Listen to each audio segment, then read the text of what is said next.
Si Ma'am Ella, "O dito, kagaguhan mo, manghuhula din ako, eh." "Wag mo nang ituloy, masisira buhay mo." "O dito." Nangangamba ang COMELEC na baka hindi na raw maabot ang target na araw Liwayway sa Castillo siya 'to. pag-iimprenta ng mahigit 70 milyong "Wag na tayong bumoto. Diyos ko, i-postpone na lang ninyo, Korte Suprema, ang, pagboto. Maggawa kayo ng TRO kasi marami na nasasayang, daang-daang milyon na." Eh, imagine mo yung pag-iimprenta ng balota, ilang daang milyon na yung ano, yung pangalawa, wala na naman silbi. Sisirain na naman yung mga naimprentang balota. Kasi ang alam mo yung kamangmangan ng batas? Kamangmangan ng batas, kabubuhan ng mga nagpapatupad ng batas, nasasayang ang pera ng bayan. balota na gagamitin sa eleksyon 2025. Hmm. Ilang oras lang kasi matapos nilang ipakita ang bagong hitsura ng balota, kailangan na naman itong ulitin. Ayan, sige. Dahil sa panibagong TRO na inilabas Ma'am ng Ella May, Korte hello. Suprema. Ma'am Ella May, panoorin mo yung paliwanag ko dun sa pinagyayabang mo na patayo mo yung itlog. Sinasabi ko sa'yo, walang kwenta yan, mahina ka. Yung kapitbahay namin, titig lang niya. Titig niyang lang niya sa akin. Oo, titig lang niya sa itlog ko, napatayo na 'to. Wala na bunuan, 'di ba? Makamangmangan ng korte 'no? Laban sa pag-disqualify sa ilang aspirant. Nakatutok si Sandra Aguinaldo. Temporary restraining order mula sa Korte Suprema ang nakuha ng vlogger at senatorial Patay. aspirant na si Francis Sikat na naman ang mga kulaong ngayon 'no? Pero wag kayong magsaya, ha, kasi may petition ditong i-disqualify. Bakit kasi pinapayagan ng COMELEC yung mga alias-alias na 'yan? Sa totoo lang, ang pulitiko, ang pag-okupa, pagkandidato sa posisyon ng gobyerno dapat imahe 'yan ng katotohanan. 'Di ba, kaya nabububuhan din ako sa sistema, eh, totoo lang. Leo Marcos. Kasunod ito ng kanyang petisyon para pigilan ang COMELEC na ideklara siyang nuisance candidate o panggulo lang.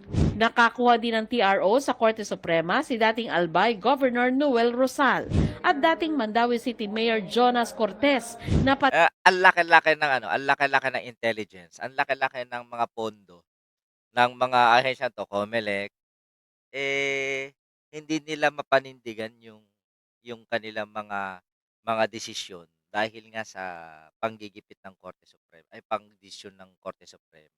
na parang kinansela ng COMELEC ang COC. Dapat ang COMELEC i-under niyo 'yan ng Korte Suprema. Huwag niyong i-under 'yan sa Office of the President o huwag niyo dapat yang ahensya na 'yan ng gobyerno i-under niyo ng Korte Suprema. These TROs, they enjoin or prevent the COMELEC from implementing the resolutions, considering the candidates are either disqualified or a nuisance candidate. So that means they have to be included in the ballot. Sabi ng COMELEC, susunod sila sa utos ng Mali. Korte Zoe, Suprema. hello. Kailangan daw nila ng 2 hanggang 3 araw para madagdag sina Rosal at Marcos sa balota. Napaka-crucial yung linggong ito. Dahil Sapagkat naka-importante ni Gulaw, eh. yung linggong ito yung magsisimula Magsasaya diyan yung mga bubo na napaniwala ni Gulaw. muli ang COMELEC ng pag-iimprenta ng balota. At Pero hindi yan mananalo. again, yung ating pong kinukumit, Custom pinapangako lang the ta siya lang. COMELEC will always comply at this point with the Supreme Court directive. Pero sabi ng Korte Suprema, may mga iba pang mga kalintulad na O petisyon na yan, tapusin niyo muna kasi lahat ng TRO bago kayo magprinta. Eh, punyeta kayo, saka piprintan niyo, saka atat-atat. I-postpone niyo muna kaya ang eleksyon. Tapusin niyo muna ang ayusin, hayaan niyo munang tapusin ng Korte Suprema yang pagdinig. Eh, ang bagal din magdinig ng mga petisyon 'to, eh. Sa totoo lang, kasi pera-pera din naman 'yan. kanilang dinidinig. 25 petitions ang nakafile ngayon sa national at local position at 22 naman sa party list. Pero Oh. lumabas ang TRO ng Supreme Court. Bago lumabas ang TRO ng Supreme Bakit kasi pautay-utay ang paglabas nila ng TRO? Eh, siyempre itong COMELEC naman 'to siyempre para magkapera lang, printa ng printa ng, balota. Tapos 'pag maglalabas na naman ng TRO yung hinayupak na Korte Suprema, ibabasura na naman yung mga balota na naimprinta. O, pera ng taong bayan yan. Kung yan itinutuloy o kaya ipanakaw nyo kay Sara, di okay. Hindi sana nagrereklamo si Digong at saka Iglesia. Supreme Court, ipinakita pa naman ng COMELEC sa media ang bagong ballot phase. Nakasama na ang isang senatorial aspirant at 8 local aspirant na nauna nang idinagdag sa balota matapos sila makakuha ng TRO Oo, mula sa Mel Supreme Mix. Court. Meron Sa yan. listahan ng senatorial aspirant, naalis na si Chavit Singso na nag-withdraw sa pagtakbo. Nadagdag naman si Subair Ginto Mustafa, kaya raw may ilang aspirant na naiba ang numero sa balota. Pinasok po natin si Ms. Mustafa, unang-una pong bumaba ay si Olivar. Hindi, kailangan nila mag-print, Ma'am Berlita Davila, para may masasabi na may trinabaho sila. Pero yung mga pagmamagaling lang, pagpapakitang gilas nila ng pagtatrabaho nila, pera ng bayan ang nasasayang. Puna kayo ng puna ng pagwawaldas ni Digong, di ba? Ano to? Di ba pagwawaldas ng pera to?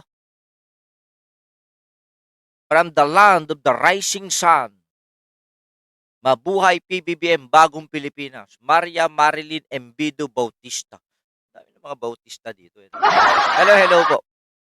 Ong, Pacquiao, Pangilinan, Kerubin, Kibuloy, Ramos, Revillame, Rodriguez, Sahidula hanggang kay Salvador. Hindi na po gumalaw pagkatapos pa dyan dahil tinanggal po natin yung dahil sa pag-withdraw ni Singson. Naisa na ng COMELEC na makapag-imprenta na muli ng balota bukas pero posibleng Inang yan, magpiprinta. Wag na. Mamaya sa Bacalawa, lalabas na naman yung TRO ng Korte Suprema. Tapusin nyo muna. Tsaka itong Korte Suprema, pag naglabas kayo ng mga TRO ninyo regarding sa election, dapat minsanan, hindi yung pautay-utay. Diyos ko. sa Biyernes na ito gawin. Sa bawat pangalan kasi na ihahabol sa balota, kailangan baguhin ang No. database ng mga Alam aspirant. nyo, payag ako dito kahit na 2034. Kahit na 2050 na. Tapusin lang ng Korte Suprema yung yung mga TRO na ganyan. Ha? Wag na muna tayo mag-eleksyon. Ang gulo eh. Okay na, kampante na ako dito sa administrasyon na to. Magsagawa ng serialization ng bawat balota at gumawa ng mahigit 1,600 na ballot phase. Prosesong inaabot ng 2 hanggang 3 araw. May agam-agam ang COMELEC na baka hindi na nila kayanin ang target nila na April 14 para matapos. Kung hindi na kaya, ipospon nyo na eleksyon. Ganun lang yun. Ha? Hayaan mo maubos pera hanggang maubos para walang eleksyon. Tama. Ang pag-iimprenta ng 73 million na balota kahit pa posible raw na Pinagdadasal ko nga masira yung mga machine. Oo. Sana ma-short circuit yung mga machine. Yung mga ACM. O di kaya, tamaan ng kidlat yung tamaan yung kidlat ng server nila. Para walang eleksyon. Kaya lang, magiging senator ulit si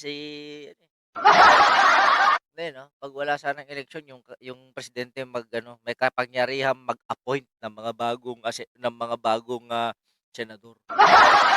1.5 million ballots kada araw ang maproduce nila. Titiyakin daw nilang hindi maapektuhan ng deployment nito at ng iba pang kagamitan sa halalan.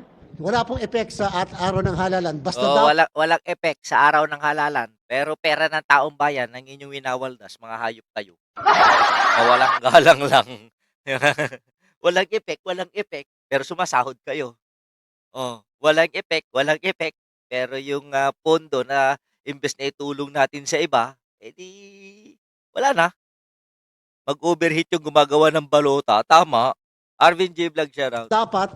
dapat mga 2 linggo bago mag-eleksyon na distribute na ng COMELEC ang lahat ng election Wag paraphernalia na. sa ating pong sa buong Pilipinas. Bakit? Kasi meron po tayong final testing and sealing 1 linggo bago mag-eleksyon.